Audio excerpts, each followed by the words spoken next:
Have you ever wondered what games you should keep or you should lose? Find out here at Purge Reviews. Domaine is an old game by Klaus Tuber that was, on the heels of some other games we've done. He never had that big hit like he did with his humongous hit.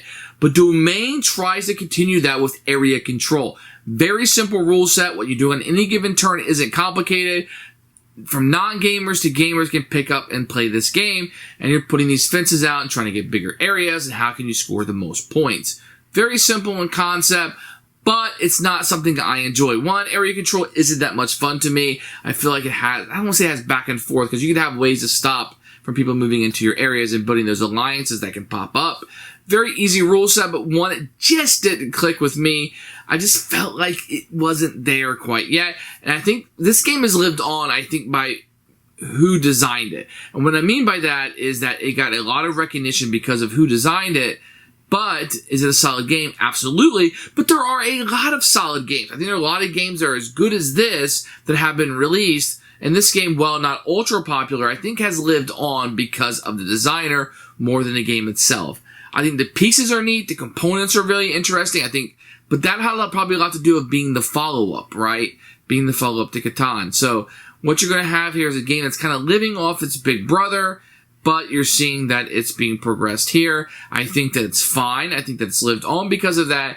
I think it does give a simple rule set. So let's talk about what's good about it. You can teach this to nearly anyone. Anybody can sit down and play this. It's not a bad introduction to area control. Probably not the one I would choose, but I don't think it's bad. I think that the pieces are nice. Components stand out. Maybe if this one got released today, the components would look different, but I think this is really, really super nice. So for that respect, I'm going to say this might be something classically you want to go back and you want to play the classics of board games. This could definitely be one. It didn't scratch an itch for me, so I'm going to purge this one, but it's a pretty solid design. Here is Domaine. It's an old Klaus Tuber game. You can see it's a ticket the right size box. You have the knights looking at the castles there on the front. You open it up, you're going to have a rulebook, which we'll take a look at in a few minutes. You're going to have these things that are going to make up the board. And you're going to put these around with the scoring, and you have to put this whole thing together with these, which we'll see in the ease of play. It's okay. These are the tiles. This will be the one you have in the center. And then these will be randomly set aside just to give you different stuff. They're not double-sided, so you're going to have a few options. You're going to get these coins. It comes in 1s and 5s. These are very big and very thick. Very nice. These are the borders that you'll make. These really nice plastic. And really, the pieces are really good in here. Everybody's going to get castles and knights of the different colors. These are plastic. You wouldn't want to paint these up or anything, but they're really, really nice. Days before miniatures. You're going to get these little Hobbit-sized cards that the players will utilize as they're playing. These are great, and they hold up. This game is a really old game. You can kind of see the design on the numbers that you need. So very good. Almost a custom insert in here. You can see the pieces move around a little bit, but you got a section for each one. The cards. This is wasted space, and it's kind of how I situated everything. But fairly nice for such an older game. Okay, so here is the rule book. You can see the components, no pictures, just the list. Boo! A picture of setup and how the game will look, then about how to build castles, and you'll be moving right along.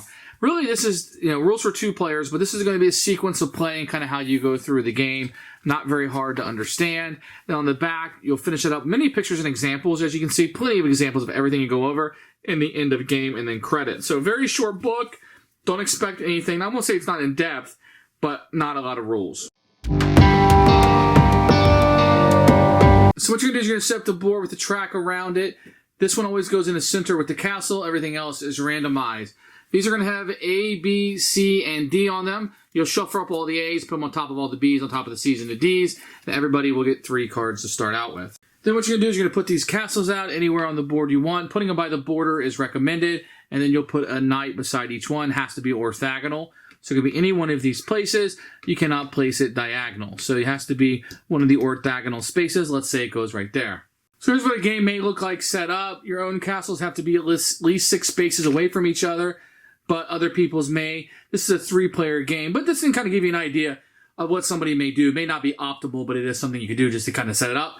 So castle next to a knight has to be at least 6 castles away from your other castles. You have 1 of 2 actions you can do. The first action is you can just play a card, discard it for the money. So in this case, I would go ahead and gain $3. I would take those $3 and it would go into my treasury, and I would have enough to start to go ahead and play these 3 coins. At the end of your turn, you refill back up to 3 cards, so you always have 3 cards. Each turn you're going to play 1. So the first thing you can do with these cards, you can also play them as actions. So in this case, I'd be able to build 2 of the wall borders. So this one had 2 on it. I can place these anywhere on the board that I would like. Just remember, when you're creating these, the outside and the mountains over on this side are natural borders. You don't have to build domains on the outside of it. In addition, you're always creating spaces for other people. This one had 2 on them, so I could place 2 of those. If I had played this one with 3, down here in the shield, 1, 2, 3, I could have played 3 of those. Now, if I had created a domain, let's say I had this set up like this, and I had created one and it gets closed off, then this would immediately score. So for each forest that I have inside of it, I would get 1 victory point. Let's say it was up like this, and I included a village in it. So if you ever place the domains and you're able to close an area off, you immediately score. For each forest, you're going to get 1 point. For each village, you're going to get 3 points. For each mine or meadow, you're going to get 0 points. And if you're able to include the royal city in it, you're going to get 5 victory points. So if you play a card like this that's yellow, you can see it here. It has 2 knights on it, 1, 2. That would allow me to place 2 knights on the board. If you place them into the meadows, it's always free. They just need to be connected. You're building like a road here if you kind of think about it like that. You can't place on mines or towns. If you do end up placing in a forest, it will cost you $1 to do so. So you would just discard that dollar to put him on the forest there. And that's how you do that. So you have these right here, these red ones with these pieces of land. In this case, 2. I can expand my area out here, and that would allow me to have a larger area. So you can just expand your areas out. And that's going to allow you, as the board fills up, to push into other people's areas. So that's what this one's going to do, is allow you to expand the domains you already have set up. When you do so, when you expand this out, you're going to get victory points for the new area. So in this case, there's an extra forest. I would get 1 additional point. So the scoring is exactly like you would be when you first create the domain, but you're only scoring the additional spots. Then you have the deserter, which is purple. And based on the number of these, this is 1. I would be able to exchange. Let's pretend like this is a domain over here. I would be able to take one of his people and now make him one of mine. So his deserter would come over here and be part of my domain now. So I made him desert. It has to be 2 adjacent domains in order to do that. I would take his knight and put it in my area.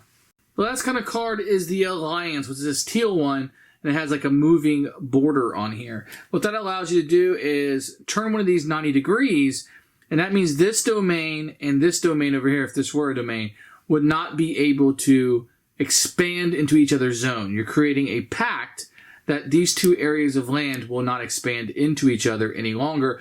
And it's a way, once you have everything kind of set up, to protect yourself, at least from that one area. You're going to have these mine areas on the board, which you're going to get income from these if you control them. So at the beginning of this turn right here, since this one is controlled, this one would allow the person to, this is silver, so he would get 1 for each different type of mine. So in this case, he would get 1 coin at the beginning of his turn. He would get an additional coin. If he was able to have 2 of different ones, say he had this gold one and this one, then he would get 2 each round. So then he would get 2 of these. So the more of these mines you can control, different ones. 2 silvers aren't going to help you. You need to have different ones. Now, if you're able to get control of these, you get all 3 or 4 types that are on the board, then you'll be able to get 5 victory points for doing so. Now, based on the number of players, you'll be playing, like here in a 4-player game, you'd play to 30. In a 2-player game, you'd play to 50. In a 3-player game, you'd play to 40. So as soon as somebody allows that to happen, the game would end and a winner would be determined. Or if the action deck of cards runs out, would also end the game. Then whoever had the most victory points would be your winner.